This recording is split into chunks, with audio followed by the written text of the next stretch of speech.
వ్యాపారం వచ్చి నామినేషన్ వేయడానికి ముందు నాకు ఒక తల్లి క్రైస్తవ ప్రార్థన చేస్తుంది. క్రైస్తవ ప్రార్థన ఎప్పుడైనా నా భార్య దగ్గర వింటాను. ఈ మాట నా భార్య ప్రార్థన చేసినప్పుడు వింటా ఉంటాను. ఎప్పుడైనా ఇంట్లో మాకు భార్య వల్ల ఎదురుగా స్కూల్లో జరుపుకునే వాళ్ళ క్రిస్మస్, నా భార్య వల్ల కంపల్సరీగా క్రిస్మస్ పండుగ అనేది చాలా పెద్ద పండుగ మా ఇంట్లో మేము చేస్తున్నాం.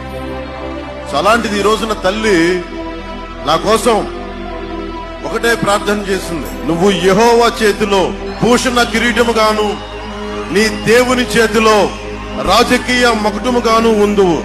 యెషయా 62:3 దీని మీద ఆవిడ ఈ ప్రార్థన చదివి నాకు ఆ దీవెనలిచ్చిన తల్లికి పాదాభివందనాలు చేసి మరి బయలుదేరాను.